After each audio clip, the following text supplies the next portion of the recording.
The following is a presentation of the Belly Up Sports Media Network. Sorry about the interruption, Matthew. Ladies and gentlemen, welcome to the Korner Booth podcast. I'm your host, Jared Clem. We are pre-gaming the national championship. Whose echo is kicking my ass right now? Not me. You, Mr. Cena? No, sir.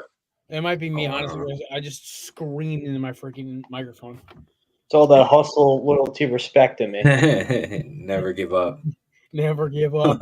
That's what I'm feeling about my parlay. For those of you who don't know, your boy is staring down the barrel of a very, very, very hefty parlay from Read it off. draft. So, in order, your boy went 100% in the six-pack, except for one game. I took Texans over Colts, Bills over Dolphins, Jets over Patriots, Rams in the Moron Bowl against the 49ers, Saints over the Falcons, and my upset pick was the Titans over the Jags. That being said, I'm excited. This is going to be a fun night because right now, DraftKings is only offering me, our sponsor, our great sponsor, DraftKings, is only offering me about $245. And by the way, folks, for you guys who don't know, I put $6 or $7 on this parlay. So the fact that I might win almost like 3/4 of a band is kind of like what makes this incredible. That being said, so what's your payout if Michigan loses? What's your payout? If Michigan loses, my payout is $745. And yeah, on a $6 or $7 bet, I would say let it ride. Yeah, I already won 45 last night thanks to Maddie's Jets, the Seahawks, and a few other teams. Oh, and the Packers. That being said, I'm going to do something for you. I'm going to pull a good old deal or no deal. I'm going to call the banker, and I'm going to see what he says. On the phone. $750, Jared. Deal or no deal? Oh, I'm riding, baby. Let's get that $750. I need those little hula hoop earrings like Howie Mandel has. You gotta shave your head like it too. Yeah. You gotta be like, he's not happy. Yeah. $2,000. Oh shit. You just see the black shadow upstairs. The guy's like, yeah, dude. I would kill to know who that banker is. Right. So what I was saying about your hat earlier was my cousin lives in Brooklyn, and him and his girlfriend were going thrifting, and he found two things. He found an Aaron Hernandez jersey, and he found a John Cena T-shirt. Ooh, Tell me why. Is there blood on the jersey? There is not blood on the jersey. Tell me why the John Cena T-shirt is about 30 seconds. The John Cena T-shirt was about $15 more expensive than the Aaron Hernandez jersey. Like we're talking, they put John Cena's shirt for like $40-something, and they had Aaron Hernandez jersey for $29.99. I wonder if you can go to Pawn Stars and take an Aaron Hernandez jersey. I'm gonna see how much they fork up for that. Best I can do is $9. You ever heard of GameStop? Yeah, I'll give you $8. Give you $8. This parlay of unpredictable NFL games you hit, including Jags with the upset. Oh, we're gonna give you $250 for a $700 bet. See, I was telling my parents when I got home, I'm like, if they offered me $400, $350, I'd be like, oh yeah, take that, obviously. Yeah, I don't know why they're only offering you that amount they of are money. lowballing the piss out of me. They are really trying to sweat me. And my favorite part about this is it's gone up and down 12 times today. It went down even farther. It's now down to 233. It's the lowest it's been all day. So at the highest, it was 249 at maybe noon today. Last night it was about 247. And now it's as low as 233. They really are trying to punish me for not taking their offer. We're drinking some good luck mead today, boys. Just wait until hopefully Washington has an early fourth quarter lead, and they'll be like, "All right, here's $500. Take it, please." Oh no, I'm hoping for a crazy Washington touchdown or something like that, and then they're like, just take the money. I have two separate prop bets. I have a Blake Corum anytime touchdown, and then I have Penix just 225 plus passing, something small. Well, the line has already shifted again. It's now up to +5 for -5 for what Michigan. I got an intern no sweat parlay. It's a good 14-legger tonight. I'm talking Penix is going off. I'm talking McCartney's going off. We're the total point spread over 90.5. It's going to be over insane. 90.5. It's a shootout. Next thing you know, you got like a 28-24 game. You're like, sorry guys, 90.5 might have been a stretch. Yeah, you'll get your money back. Let me talk to the higher ups about that one again. Right. So here's what I could do though. So I have a bonus bet. Do I take Michigan at -10.5, throw $10 at it, and walk away with 30? If this game goes south, nah, I can't. I gotta roll with my boys here. I can't hedge it. No, you gotta roll with Mr. Appendix, dude. Mr. Appendix, I fucking love that. You know what? I gotta throw a shout out to the kamikaze commando himself, Carson Wentz, for delivering when I needed him most. Dude, I thought the parlay was dead, and I check back in while I'm wallowing in the misery of what happened yesterday. We're not going to talk. By the way, we're not going to do the one sentence game today. It is on a 1-week hiatus because some of those games yesterday were ridiculous. We'll just talk about the games we want to talk about, and obviously we'll talk about the national championship game for most of this.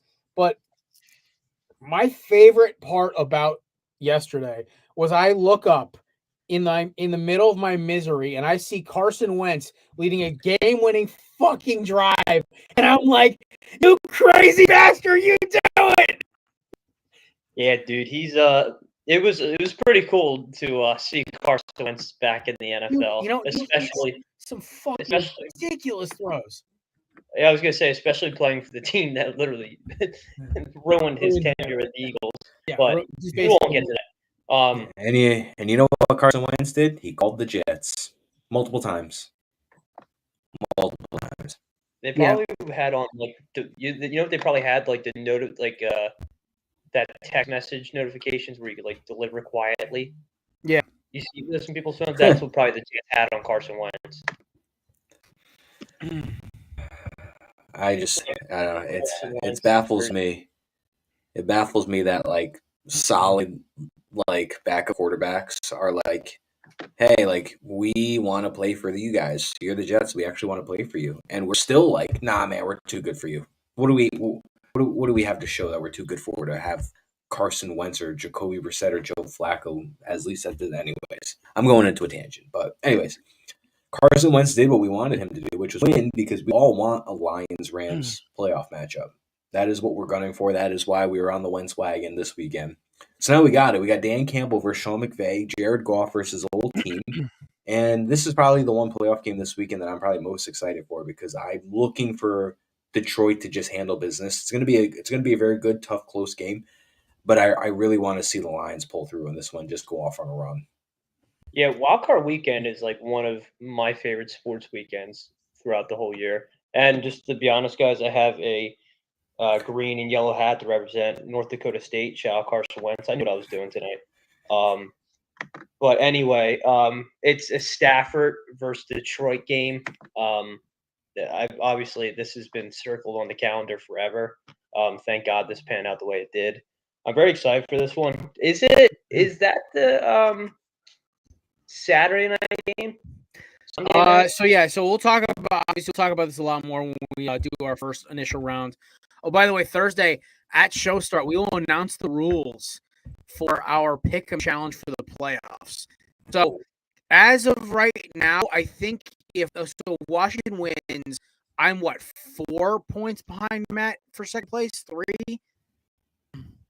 something like that. I'm heating up.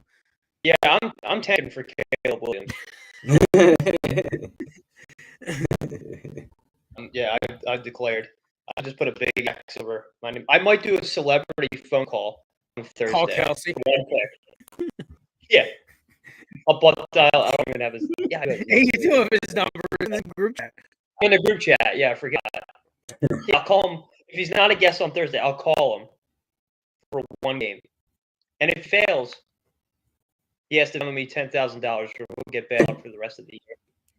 Still doing that scheme. It's got to work Chris at one is point. out here. Chris is out here trying to pull like I'm a Nigerian Brent struck in the wrong country. I need help. Seriously, dude. Seriously. You got to find those Financial like 90-year-old people that have small little phone into the retirement home, so you can just be like, hey, get me over to America. I'll be your husband. I just need 10,000. All right. Breaking hips and breaking freaking checkbooks, dude. Jesus. All right, stop it. All right. Browns Texans is of course the matchups announced. Browns Texans will be the 4:30 game. The dipshits in the forever lack of wisdom put Dolphins and Chiefs as the peacock only game. Congratulations, NBC. You're dumber than the stump. Steelers Bills is the Sunday at 1 game, and Packers Cowboys is the 4:30 game. Sunday Night Football will be Rams Lions, and of course our motley crew of morons taking on the Buccaneers in Tampa Bay. The line has now moved to Eagles -3. Credit to us for not bringing them up yet. 10 minutes into the show. Yeah, we're not going to talk about yesterday because yesterday's highlight was the fact that Marcus Mariota wasn't terrible. He didn't look bad. Yeah, and all the other highlight was AJ Brown's ACL is okay. Oh, that's Yeah, bad. I had a Giants fan try to talk shit to me today, and I literally yesterday I told them like, dude, like, fuck your entire stadium and your garbage can ownership group who's cheap as fuck and won't pay for natural grass. Like, dishonor on you, dishonor on your field, dishonor on your cow, like everything. I am not like my hatred of Giants ownership. I don't even hate the players. I don't really even hate the team or the fans. I hate their cheap ass ownership for that fucking shit box of field. Sterling Shepard should be able to sue the Maras for everything they own for his career being basically shot to shit because of that fucking field. Like, they are the worst of the worst. So, that being said, let's talk about yesterday's games because we got about 45 minutes till we're out of here and 45, and I believe less than an hour, a little more than an hour before kickoff. I think it's an 8:30 Kickoffs in it's in 15 minutes. Oh shit! Why is it 7:30 game? Okay, well, like 10-minute show. 10-minute show. Here we go. All right, well, we'll make this quick then. We'll start actually with the game then. So, obviously, me and Chris picked Washington. Maddie picked the Sign Steelers. I'm sorry. Yeah, Michigan. Yeah, right. So, obviously, we can't recant our picks. I'm just like one of the biggest things. Somebody made a point today, and I'm actually I was intrigued by this. Is like Michigan's secondary hasn't been challenged a lot this year, and I'm kind of interested to see if Penix can just get a couple bombs off early, and if they can just physical enough. Because obviously there's a very real possibility that if they get Blake Corum going early, like they did, they can just pound and pound and pound, and then see the thing is they've got to be able to keep Penix off the field. If he can drop back and start letting it go and just get downfield, and they can score quickly. So Michigan, I think, to win this game, they have to be an absolute menace up front. Like their offensive line, their defensive line against in their pass rush against Alabama was incredible, right? So the biggest thing they've got to do is they've just got to keep being a menace up front, and they've got to just get after and attack the quarterback constantly. Their secondary, I feel like it's a bend don't break situation because I don't remember them having any. I don't really see them having any guys who can really cover these elite receivers. That being said, Michigan came out, they rose to the occasion, they played well against Alabama. Everyone's like, oh, well, Texas isn't that good, and Michigan's a much better team than Texas. It's like, yeah, no. I mean, there's no truly unbeatable team in the college football playoff this year. That's what makes this year so much fun, right? Like, there is no Georgia, there is no LSU, there is no Alabama of 3 years ago. There is no Texas of 2005 or Miami of 2001. There is no unbeatable roster in this college football field. So it was really cool that any 4 of those teams could be in this title game because Texas, it came down to one possession, or it came down to a possession and a half. Alabama, it literally came down to the fucking final play.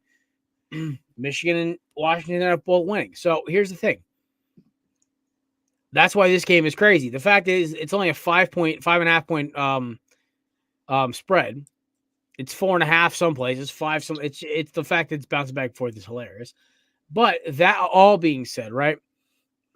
I actually truly think that Washington does have a shot to win. And their shot to win is simple. You get the ball out, you get them moving, you get those playmakers on the outside going, and you allow like your defense to just catch a breather because they're going to be in a dogfight and a fist fight all night. And if you can score and take care of all the opportunities you can and make Jay McCarthy, honestly, this is his game to prove it. He's a first-round pick. If he comes out and throws the ball around the yard and plays great, all right, first-round pick. You earn my respect. But if it's the Blake Corum show and that's all we're getting, I don't know. I'm a big Blake Corum fan. I think he is a freak of nature. That little freaking monster just running through everybody. I would love to see what they do in this game with the game plan. Also, it's going to be interesting to see because I think as much as Alabama was a great team, Jalen Milroe and Michael Penix are not even the same astronomical class in terms of quarterback talent. Now, next year, Milroe could be there, but he's still raw, whereas Penix is very honed and, this is his 5th year of college ball or 6th or whatever. It's like, he's this good for a reason. So that's my take on it. How you boys feeling about this game right now? Well, I will say about this game, I don't really have much facts going into the game since, I'm just getting into college football, but I have made a bet with myself where whichever team wins, I will buy that animal. So if the Huskies win, I'm buying a Siberian Husky for the house. If the Wolves win, I'm going to have a wolf running around my It's house. a Wolverine, you goon. Wolverine. Sorry. But I can't get a Wolverine, I don't think. Now Hugh Jackman's not around. But I will buy I'm going to say wolf. I'm going to buy a wolf or a husky. Just kidding. But look, if I'm struggling right now in the 6-pack, dude. If Washington doesn't win tonight, I'm quitting both my jobs. I'm going to pull like what that one elf did in Rudolph where he just stopped what he was doing and became a dentist. So that's probably going to be my route if things don't pan out my way tonight. But I'm rooting for Washington. I love Penix. I love what he's been doing lately. That's it. Not really a big Jim Harbaugh fan. Don't really like the Harbaughs that much. I don't really hate them, but it just, I don't know. I just, a guy with shaded glasses kind of scares me on the sideline. I'm just going to say. So pretty much if your pick loses, then if I have somebody that's in need of like molars or like, fillings, I should send them your way. Yeah, send them right to my office at intern dental work. Well, former intern dental work. P.O. Box 123-456. Yeah, at Korner Booth. Pod 1. That we use numbers now. This is gonna be a really good game. I'm excited to watch this game. I think what I'm most excited for is that it's just such a different matchup. We're not watching Georgia. We're not watching Alabama. It's not like a Clemson game or anything like that. So it is fresh, and it's just something we haven't seen in 3+ years now, which is just a championship game that doesn't have Georgia in it. But I'm excited. First time Jim Harbaugh and the Michigan guys have been in. First time Michael Penix is getting in right now.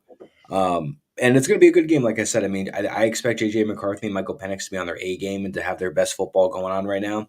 And the two playmakers in this game, one on each team, is going to be on Romeo Dunes and Blake Corum, in my opinion. I think, like Jared was saying, I think the secondary is going to be really tested with him. And I think O'Dune's going to have a big game today. And I think Corum's also going to have a big game today. So I think it's going to be back and forth, just like a 1-2 punch on both sides of the field. But I agree with what Jared's saying. If it's going to be a Blake Corum game, and J.J. McCarthy's just going to have one of those like 14 for 24, 25 kind of game with maybe 220 passing and like one touchdown kind of thing, then I just don't see how you're taking him in the top 15, top 20, top 30. That's not first round right there, in my opinion. This is the battle of the fringe playoff team drafting quarterbacks. Battle of the dogs. ESPN Analytics, by the way, has a 75% chance of Michigan winning today right now. I don't trust it. Pat McAfee's currently on the panel with a giant cowboy hat. Ooh. Because he's a man of the people. Could be We don't talk about how on Friday he just called out ESPN executives and just told them to fuck off. Well, he can't say the F word. He probably said like, "Hey." No, he called one of them a rat. Yeah. I Because mean, know his contract, he can't like say the F word, which is crazy. I can't go anywhere in public without dropping the F bomb somewhere. Like if I'm in the middle of like a Bed Bath and Beyond's, I'm like, "Where's my fucking soap?" But I'll get into that another time. Jesus Christ. Oh my Lord. I like McAfee because I think he's very much aware. Like, hey, like if I piss you off and you guys get rid of me, like my show's gonna be just fine with or without you. So It's true. I think he's just me got and no the fucks McAfee given. faithful will migrate to wherever Pat goes. We do not give 2 fucks about ESPN. Yeah, the only thing I like about him being with ESPN is I could put it on my TV instead of just having it on my tablet or my iPod or whatever this is, my computer when I'm working and stuff. But like, yeah, other than that, like he can go to fucking StreamYard and he will be big. He could be a big Toy Story 2 fan. Jesus. With the cowboy hat. Just saying. I was getting more of a like Doug Dimmadome vibes. Yeah, those blubber nuggets are chewy. Hell yeah. Oh my God. I think Chris wins for the best reference at the show today. Them blubber nuggets are chewy. Chewy. I'm gonna tweet that. So I got it. So all right, final thoughts. Either of you guys have anything else you want to talk about this game? I have my heart and gut. I'm nervous, but my heart and gut is telling me it's Washington. I'm just gonna. It's gonna come down to the final fucking possession. I was gonna say I'm gonna take the Washington spread. I think that's gonna be my safe bet tonight. Yeah, I don't have that luxury. It's all or nothing, bitch. Yeah, I think I picked Michigan, and I do my gut is telling me like this is going to be a Michigan's game. My heart is telling me like don't go against Michael Penix because every time I do, he wins. So what I'm expecting with this game is pretty much they're going to have one final drive of the game. Going to have it's going to be fourth quarter. I don't know how much time, 30 seconds, a minute. You're going to have just enough time for one team to get that last possession. And I think they're going to run it down the field. Whichever team that is, they're going to win it. It's going to literally come down to the last throw. And I'm here for the stomach ulcers that's going to cause me. I was going to say, like, you should, like, are you planning on watching? I started off with mead, something a little, like, sweeter and lighter before I... Hey, McCarthy's here. Hi, Ryan. What is mead? Mead is honey wine with hibiscus, like ginger, and a few other things. I thought that was just Turkey Hill, dude. You had right there. I was just going with it. I fucking know what's going on. Turkey Hill. It's Monday night, so my drink of the choice is Diet Coke, and there's nothing in it. It's just Diet Coke. Jesus, Cousine. So are you planning, Jared? Are you planning on watching the full game? Yeah. So what I'll have is while we're doing the second half of the show, I'll have the game on in the background because I am a degenerate and I need to always have the game on. Also, I need to be an accurate reporter. If you're actually watching this while the game is on, I appreciate you so much, and I love the fact that people have that much dedication to our show. That being said, I do have the game on in the background on my little iPhone with a kickstand that my new case has now, which is hilarious. I was gonna say I would like kill for like a live reaction at the end of the game, hit or miss on this. I have also a monitor here, but it's not hooked up yet, and also I only have a certain amount of splitter cables. So, like during the NFL draft show, which will be hosted this year by, spoiler alert, High Low Sports will be doing the belly, which will feature myself. If you two goons want to get involved, you know who to ask. Also, by the way, shout out to Reese Poffelbarger, the newest member of the Miami Hurricanes, transferred from McCarthy's alma mater, UAlbany, which is awesome. It should be interesting for this whole QB competition between him, Emory Williams, and Ja'Cory Brown. Kickoff is in about 2 minutes. So no other predictions, fellas? No, go Dogs. Go Huskies. Couldn't tell you which one. Go UW, man.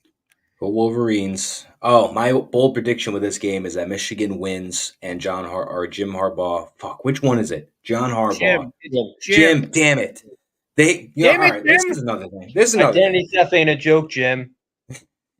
Why do families name their kids the same letters? I don't understand that. I don't understand. They're like, Well, all right, okay, we so have to that's have what all you of our guys- kids with C's and J's. Chris, how many siblings do you have? Here's the thing about this one. Yeah, What kind well, of okay.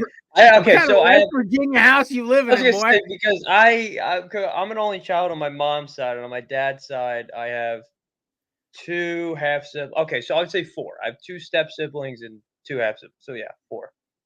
I got 4. Okay. So Middle out of child. all of them, do any of them share the same initial as you? First initial? No.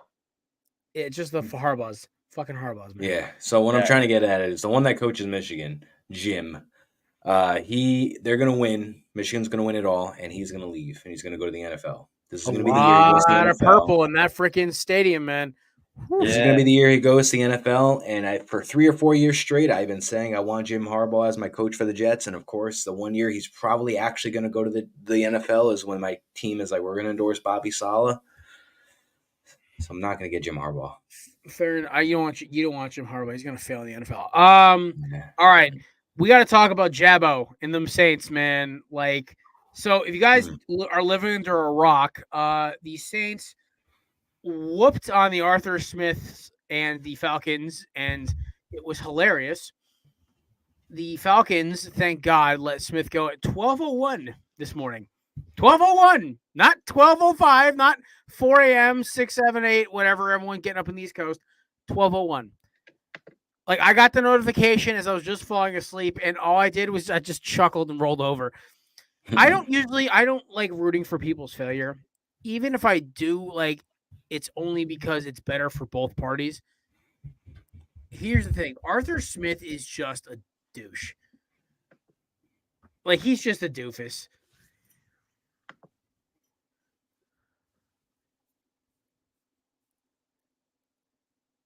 I mean, he's just not going to be able to close, Kev. I mean, then again, honestly, over Bob Saleh, I would take Jim Harbaugh if you really want my honest to God opinion. I take a fucking sweaty sock with a little tiny squirrel brain in it right now. I'll take Chris 12 beers down over Bob Saleh. Dude, I appreciate that, dude. And I know I'd say like how Arthur Smith kind of looks like Chick Hick, but now I'm thinking about when he's got the headset on, he kind of looks like Doc Hudson when he's like Coach McQueen. Nah, he don't disrespect Doc Hudson like that. He looks like when you what is that freaking? I think it's in SpongeBob. One of the characters gets whacked in the face with a shovel and his face goes flat. That's how he looks to me. Just I don't know how to describe it any better than that.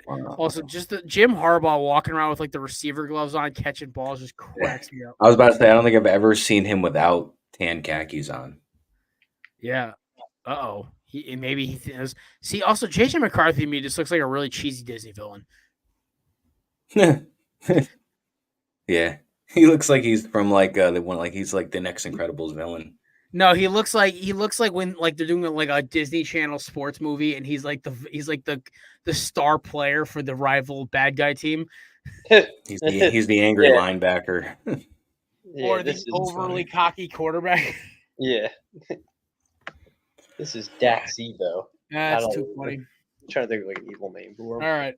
So my opinion on we'll talk about Shannon Sharp today, Uncle Shay went a little out of bounds for me. I personally am not a fan of cutting Jameis Winston. Here's the thing, and this is my biggest. Michael Penix got the purple silky on. It's over, boys. He's got the purple silky. I love Michael Penix. To me, just has so much swag for a quarterback who throws with a weird elbow angle. Anyway. Do not get mad at Jameis Winston. Jamal Williams hadn't had a touchdown all year. The Falcons basically quit on that game halfway through the third quarter. So thank you, Curb Street. So that being said, I don't hate this at all. Yeah, I mean, like, listen, it sucks. Like, if I was in the Falcons, you'd be pissed. But I'd also be happy because that was like a nail in the coffin to make sure Smith got fired. So Falcons fans should be thanking the Saints this morning. Because now, next year, they probably will be a wild card team. They have so much fucking talent in that offense. They could go get Kirk Cousins on a 1-year rental and go draft, like, I don't fucking know. Go draft some quarterback in the second or third round, maybe a Michael Penix, and say fuck it. We'll let him cook in the oven for a year, put Kirk Cousins in for a year or two, and boom, we're a playoff contender with the amount of weapons we have. 2 good tight ends, 2 solid, and 1 all pro talent wise running back, one of the best tight end prospects of all time, at least in the last recent decade. At least like on paper, he was a great tight end prospect. Let's pump our brakes. And they have an underrated defense. You go draft an edge rusher in the first round. You go draft a quarterback in the second or third. You draft some. Keep addressing all your issues. Keep fixing the O-line. Like, dude, the Falcons should sprint away with this division for another decade with the roster they've built. And Arthur Smith may be just the dumbest human being I've ever seen in my life. He literally got a contract based off of Derrick Henry being an all generation type running back. So that was my opinion on the whole Jabbo thing. I loved it. I thought it was hilarious. I have never rooted for the Saints in the last decade in my life, but I rooted for them because of the 6-pack, 2, because Arthur Smith irks me. So cheers to you, Jameis. Thank you for giving us more entertainment. I don't know. I was kind of looking at it more of an opposite way. So that was already at that point. It was already like a 41-17 game, whatever it was. I don't really think it was.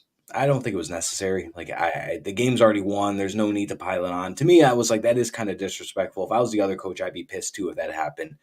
Also, so that's my one look at it, is that I just didn't think it was necessary. I just thought that was kind of like a disrespectful smack in the face for the other team. Kind of surprised there wasn't any sort of scuffle or anything with that. But also, I think that just speaks to the control and the respect that Dennis Allen has on that locker room, which I just think is not existent. Because apparently the call was for him to kneel it, and they were like, I don't care what the coach said. This is what we're going to do, and that's what they did what they wanted to do, which is whatever. But I don't think Dennis Allen really has a grasp on that team when you're telling them to make one call and the team's like, fuck you, we're going to do this instead. I mean, Kevin has a point where it's like if they just ran into I formation, just fucking ran it great. I love that they got Jamal Williams his 1 touchdown of the year. That made me happy because Jamal Williams is just a good dude, and the fact that he had no touchdowns this year and barely any action, I kind of happy for Jamal Williams. Here's what cracks me about this whole situation is that we're like, Arthur Smith is getting all pissed and everything. It's a meme to me. Because here's the thing. My mom asked me, we're having dinner yesterday, and she goes, what would you do in that situation if you're coach? And I'm like, if I was a coach and I was up by 30, I would pull all my starters, put all my backups in, and tell them to keep running the score up. Stop us. Show some fucking pride and stop us. Because, and that's the thing. It's like I was on high school. We had 2 D1 quarterbacks in my division when I was in high school. Both these kids were just disgusting. And one of them ran up the score on us my sophomore year. I got to go in as a backup. I almost sacked him. It was like the highlight of my sophomore year, right? I was excited. But here's the thing. Our defensive coordinator refused to run cover 2, and all they did was run outs and slants on us, and we couldn't stop them. So, and that's what the game was. I think they put up 48 on us. We were the number 2 ranked team in our conference. We got stomped by the number 3 team. So, and that's the biggest thing is to me, if either put up a fight or take it. It's a football game. It's not life. Show some pride, fight back, make a sack, make a tackle, hit the hole harder, run like your life's dependent. Because it's not just, to me, and this is the big thing about the whole competitiveness thing. I'm not one of those people. It's the whole, it comes back, and I don't even want to sound like a boomer on this one, but it comes back to this whole participation trophy bullshit, whatever it is. I don't even know. It kind of leads into it. Where if they're running the score up, fucking stop them. Look at did the Broncos throw a hissy fit when the Dolphins dropped a 70 bomb on them? No. They just kind of walked off the field. That's it. This is one of the very few times I'll actually give credit to Sean Payton because I think he's a douchebag. But that's where I'd handle if I got my ass kicked. Be like, all right, good game. Your boys played hard. Yeah. Our boys need to step their shit up. I do agree with I do agree with Kev when he's saying I think it's just questionable because of the formation. Like if this wasn't a fake knee score, we'd probably just be having a whole different conversation. We probably wouldn't even be having this conversation. I Yeah, think it's just the fact that they faked the kneel down, and then that to me it was just like you might as well just walked over to the sideline, smacked Arthur Smith in the face, and called him a little bitch, and then just walk back to the I would have sideline. done that for free. Oh yeah. So Also, Dennis Allen is not a good coach. I don't know I don't know why he's still there. I don't. He's just like he's just not a good coach, but he's also just under the radar because he doesn't do anything to put himself in the spotlight. So it's just mediocre to me. And here's the kicker, and this is the last point I'll make on this, and then you guys feel free, and we'll move on. Once again, it just comes down to make the stop. If you're not happy how the score goes, that's on you. And him getting fired at 12:01, the second their season ended, tells me all I need to know about this. The Falcons fans and management, Arthur Blank, they were ready to let this loser go 3 weeks ago. And the fact of the matter is, the Saints just did him a favor. So, Arthur Smith, sucks for you, my friend. You know, like you were an overconfident. You are the Brandon Staley of the NFC East. Of the NFC. That's what you are. You are the same coach. Yeah. An overconfident guy who made it off of one good season by an individual player that you coached up. And now, boom, your team sucks because you have no control over your locker room. You don't use your weapons correctly. And now you're getting smacked around. And I think it's hilarious. So I'll finish with that. That's my thought on the whole Jabbo thing. Jameis, good job, buddy. You're a great teammate. Jimmy Graham said it best. Like you got to lay off him, man. What they did for Jamal. We have to look aside the fact that what they did for Jamal Williams as a teammate is awesome, and also Jameis Winston is a constant source of great entertainment. So that being said, yeah, give me. I'm backing Jameis here. Yeah, I'm more looking forward to seeing who's going to wind up being the head coach of the Falcons next year. Slim picking of Ben Johnson is my prediction. that would be. I think that'd be tremendous for. I think that would be you'll finally see Kyle Pitts actually get some usage. You'll see Drake London get the ball a little more, even if it's Taylor Heineke at quarterback next year, and they're letting somebody like I don't know Jaden Daniels or somebody sit behind Heineke for a year. Even Heineke with like you add like let's just say you had Mike Evans in free agency and you have Mike Evans, Drake London, Kyle Pitts, Bijan Robinson, you draft an offensive lineman. Even Heineke with a better coach, like that team's gonna just have such a significant improvement on that offense. Not saying it has to be Heineke, but like Desmond Ridder that team just should have been better with what they had. And I honestly, like we all said, I think the coaching at the end of the day is the common denominator as to what's not working. So that him being gone, if they could just replace him with somebody that's just above average, they don't need a rocket science guy down there to know that you need to feed Bijan, you need to feed Kyle Pitts, you need to get the ball to Drake London. Yeah, and so we've won. Also, the other vacancy that opened up this morning, Ron Rivera fired by the Washington Commanders. Listen, I love Riverboat Ron. He's a cool dude. But he should just go be – listen, go be a DC in Philadelphia. You want to stick it to the Commanders management? Go call Sirianni. Tell him, hey, listen, I know you need an advisor for the postseason. Tell that bearded pencil-wearing weirdo to go take a hike. I will go sit up in the booth, help decide. Let's go stick it to some teams. Riverboat Ron, you were an Eagles coach back in the day under the Reid administration. We'd love to have you back as a DC. I think you're a great defensive coach. I think your biggest problem is you were over your skis on offense, which is fine. That being said, I think the Commanders will probably promote the enemy. I think it was always their position to bring him up.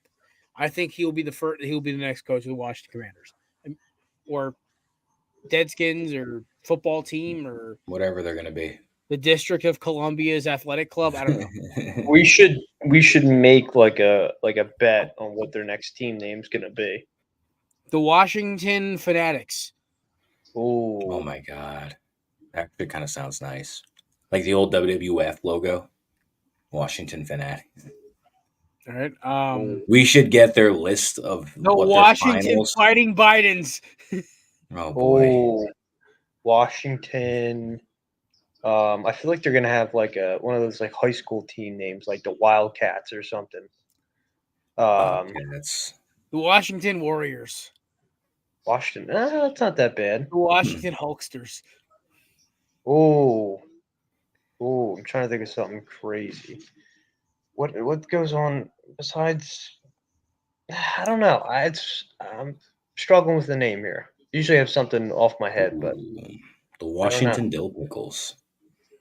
The Mm. Washington bread and butter dill pickles.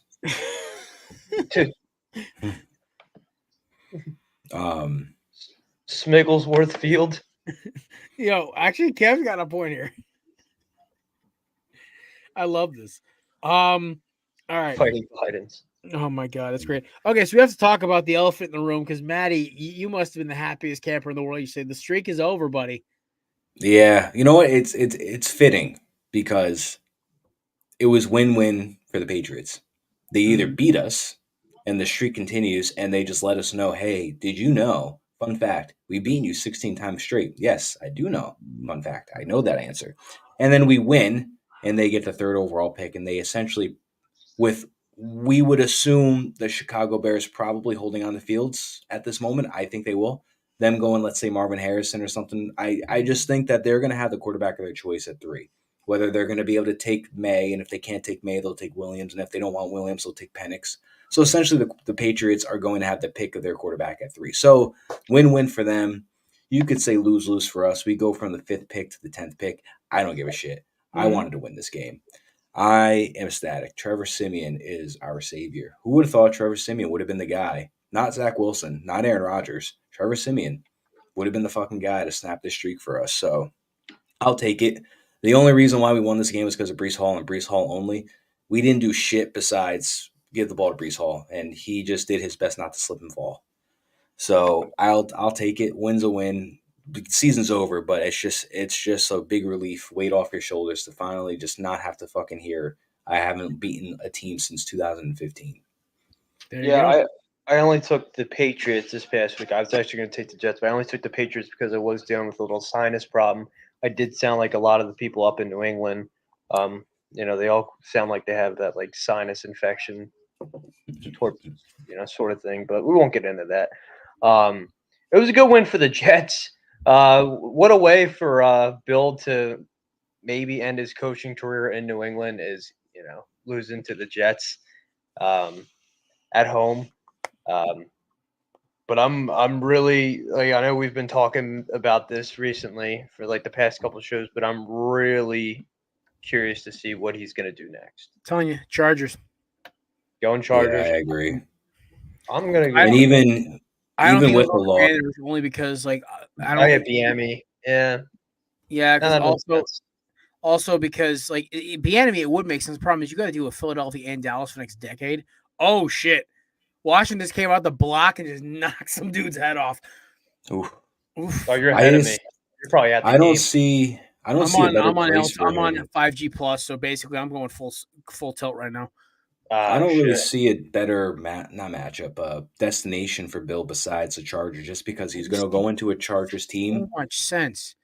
Well, he already has his quarterback. He already has his running back. He already has his receiver. I think Eckler's going to be a free agent. It would be hilarious, though. Go ahead. No, it just it's not hard. I know Eckler is a phenomenal running back. It's not hard to replace a running back in modern NFL right now. You could get a guy in the 3rd round and he could turn out to be a superstar. Not saying it's going to be a guarantee, but it's not as difficult to replace your starting running back as it would be to replace your quarterback or your receiver or your tight end. But I think it's a perfect situation for him. I think the defense is underrated. I think it just needs better coaching. That defensive front is very good. I think they need help in the secondary. Obviously, Derwin James can't do it all, but I think that just makes the most sense for him. That's a team where he could win something with that team within the next 2-3 seasons if they just continue to build, because they're already in good shape. I just think they were hindered by coaching. It would be hilarious if he went to the Falcons because he broke their hearts like 6 years ago and said, "Hey, I'll do you a favor. I'll help you win a Super Bowl." Yo, I'm not gonna lie, Bill on the Falcons go gets like Kirk Cousins or something like that. Yeah, that's what I'm saying. He would be the most loved guy. Falcons going 14-3 next year. Shit. But is he going to be full control? Like, is what I mean? No. They're not going to give. Nobody's going to give him GM powers. I wonder I think he's just got to be coach now. I wonder I whatever don't team think he wants Jim Powers anymore. I was gonna say, I wonder whatever team he goes to next. I want to see if he'll say like I'm on the Cincinnati or something. Well, so far the Michigan Wolverines offensive line is just pushing the pile. Now, the guy's helmet came off. Oh, yeah, Blake Corum's helmet came off. But like so far, what I've noticed is like Washington looks a little not flat, but like Michigan is just getting a drive. Michigan's overpowering them right now. It's not as bad as I thought it was going to be. Yeah, we're only a minute and a half in. Well, yeah, no, I thought they were going to blow them right off the ball. So this is so far so good. It could be worse. All right. The other ones that are cracking up. So Packers make it in. The Steelers make it in. Jair Alexander, by the way, just hilariously, like the reporter thought he was a fan. Yeah. You heard here, fan said it first. I'm like, that's not a fan, ma'am. That is a starting quarterback for the Green Bay Packers. That is your best defensive player. That's funny. That is the third best. That is probably the best player in your team. The fact that the reporter didn't know who he was, like, come on. Kimberly Martin would have been like, Jairi, what are you doing here? Yeah, but like, also here's the thing: it's like the Green Bay is a very small area. Now they may be in Milwaukee, but even still, the Packers are like treated like a varsity football team in a Texas town. JJ McCarthy got lucky there. Holy smokes. I will give Michigan credit. They're playing smart. They're not trying to overextend the plays. They're playing within their reach. Everything's very short and concise, quick snap throws. I think Washington's trying to gauge them, which is interesting. Their play calling seems almost reactive instead of aggressive. That's my honest first initial look here. I think Washington is trying to gauge how they're going to attack that secondary. So this is interesting so far. But, the Packers got to throw a shout to Jordan Love. Just absolutely just taking care of business. It wasn't pretty. The Bears, to me, are hilarious because, everyone's like, oh, the Bears. Like, oh, Justin Fields is like, yeah. The problem is, like, I don't think Caleb Williams is the answer. He might be, but, like, I think the problem is institutional. It's not going to matter who the fuck is your quarterback. But I think that just kind of summarized the entire Bears organization last night where they had a chance to put away the Packers and they just couldn't. Ownership continues to run through Green Bay. There you go. I commend Jordan Love. I was not high on him in the beginning of the year. I did not think I said that he should be good because he sat behind Aaron Rodgers, who had 2 MVPs while he was, sitting and learning. But at the same time, from what I saw from the few starts that he had, I just wasn't very impressed. So he starts the year off hot, and I'm like, okay, this kid can play. Halfway through, obviously, we saw the decline. He starts to regress. We're like, all right, he's not who we thought he was going to be. And then he has completely turned it around the second half of the season when it matters the most. So shout out to Jordan Love for just finding his groove, being his first season as a full-time starter. My evaluation of him was this was our first ever draft show that me and Kevin did together was 2020. We kind of tried one. 2019, he wasn't with us yet full-time. Me and Mark kind of did one, but it really wasn't that great. 2020 was our first real draft show. We went all out. And my evaluation of Kevin, I think probably remembers this. I was high on Jordan Love because of what he was in the back end, but I think he needed time to cook in the oven. And touchdown Michigan. Oh, damn. I'm behind. Listen, that's one of those things, man, where you can't – nobody wrapped him up. He caught a seam. Matt, this over 90.5 is looking good right now.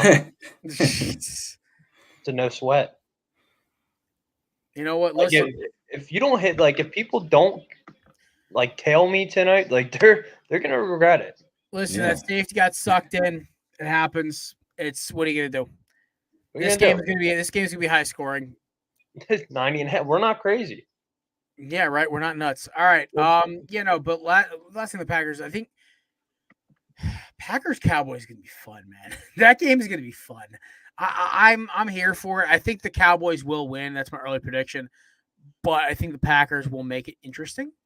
So, only other game I really want to talk about was Titans and Jacksonville. What a game! Do you think who started for that game? Was it Levis? Tannehill. No, Tannehill. All right, never mind. Disregard. No, but here's the thing. It's like it didn't matter who started. Tennessee's defense was playing all out from Mike Vrabel. It was incredible. And Derrick Henry and Tajay Spears looked like the best 1-2 punch in the league. And it's sad that was probably Henry's last game, but I mean, honestly, they can't pay him. But they'll probably draft another power back to kind of go with Spears next year. But dude, Jacksonville looked defeated. And I think Doug Peterson's realizing it's not his coaching. It's not who's his face? Lawrence is playing. It's that culture, man. Like, I swear, the second the Texans started getting hot, what did I tell you guys? I said the Texans are going to win this fucking division. Yeah, man. Like, I just wish. I shot 90. I think I shot 85% on division picks this year.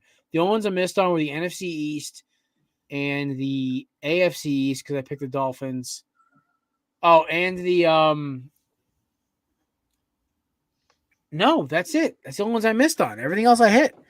Yeah, I think I made a. Oh, sorry. You go first, Chris. I was just gonna say I just want the AFC to run through Jacksonville this year, just because I wanted to see everybody in that pool just going nuts anytime the Jaguars got a touchdown, and then their mascot running around in a Speedo. I think it's the funniest thing ever. It's the small things. It's the most Jacksonville, Florida thing I've ever seen. It's amazing. Well, Chris, if you love pools, man, just wait until NLCS next year when it's Philly versus Arizona again. God, I hope and pray it's the Yankees on the other side. Chris is not liking that response. Can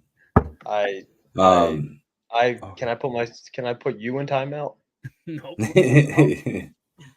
Listen, I had to watch both of my teams, my two favorite teams, lose in their title games. That hurt. Me too. The year before. It's true. 2022 and 3 have been rough for the Korner Booth boys. Yeah. That being said, fellas, any other NFL topics you want to take before we roll on out of here and let the college football playoff roll us into NFL playoffs in the offseason? Eagles Bucks play Monday, and that's a weird line. It's 2.5. I don't know. It's 3 in some books. I don't know. All I know is that basically I had 3 different people ask me today, hey, what do you think of the game next week on Monday? I'm like, 3 things are going to happen. The Bucks going to smoke us. The Eagles are going to take it down to the wire, and Iceman LA is going to bang one from 60. Or the Eagles do what Chad Ochocinco thinks we're doing and playing possum and just roll Tampa. I don't know what's going to happen. And it's going to be an ugly defensive match where it's just going to be running the football and everything else. I don't know what's going to happen. All I know is that I will be there for every fucking play because I love I love the Eagles more than I love some of my family members. I'm just kidding. Holy shit. Mostly. I think the Cowboys do something that they haven't done in a while, and is get by the first round and they beat the Packers. I think another thing that continues to be a common trend is that the Dolphins do not make it out of the first round. They lose to the Chiefs. Oh, yeah. I lose to the Chiefs, too. And then I think I hit on I don't remember if I said this year or last year, but I definitely said at some point in the last year or so, the Broncos are not going to make the playoffs or whatever they were. They were not going to do well, and they were going to move on from Russell Wilson at the end of the year, and that's looking likely. That was your bold. My bold prediction was the Lions would run out of the NFC North. And I think mine was that. And the Texans would win at least 8 games. Mine was definitely Russell Wilson's gone after the end of the year in Denver. You kind of piggybacked off. I've just been saying Russell Wilson's ass for the last 3 seasons. Matt goes, I'll take it one step further, bitch. My other predictions, I guess, are just small ones. If I had to pick some vacancies, I think Bill goes to the Chargers. I think Gerard Mayo goes and it becomes the Patriots head coach. I think Ben Johnson, like you said, goes down to Atlanta. I think Eric Bieniemy gets bolstered up to the head coaching job in Washington. And then my bold prediction for the end of this year: if the Cowboys do not make it past the Packers first round, they are firing Mike McCarthy. I don't think they'll fire Mike, but I think they're going to They've already fired Kellen Moore. Who else are they going to get rid of? Dak. I guess that's fair. It depends on the game he has. Well, If he has but if it all, or they might fire Dan Quinn. Like literally, like watch, like if Jordan Love lights them up, or they go into like San Fran and get smoked on defense, like we may have a whole different conversation here. Also, by the way, Michigan's playing very not soft coverage, but everything's very read and react. Yeah, it's almost like they're feeling it out. Like both sides are feeling it out, like how each side's gonna kind of play this game out. Well, this is easily ironically enough being the championship game. This is the best team either of these teams have played all year. So I just don't see how you justify firing Dan Quinn after the unstoppable force that was that Cowboys defense, which I didn't think they were going to be as. I don't think they were unstoppable. I just think they got a lot of lucky and forced turnovers, but they were good. They were a good defense, so I'm not going to knock it. All right, ladies and gentlemen, we will be live Thursday at 7 p.m. Eastern time to get you ready for round 1 of the NFL playoffs, the wild card round, super wild card weekend, which we will be covering every fucking minute of. Me, Chris, and Maddie will announce tomorrow who won the regular season title for the Pick'em. I believe Matt clinched it last week, but I think if Michigan loses tonight, I think I come within 3. For the record, the playoffs, I believe we said every playoff game is worth 2. And every loss is worth, I think, broken tackle. Listen, this backup running back for Washington's playing hard. That being said, shout out to our sponsors, candidates, promo code BELLYUP20 for 20% off, the best alternative on the market to your chewing tobacco needs. Also, shout out to Mauler Bros, promo code BELLYUP 15% off at checkout. And, of course, SeatGeek, promo code BellyUp Sports for $20 off your first initial purchase. Shout out to BellyUp Media, BellyUp Sports, Mike, and the whole crew. We will see you guys on Thursday for the Korner Booth pregame, and enjoy the game tonight, folks. Peace.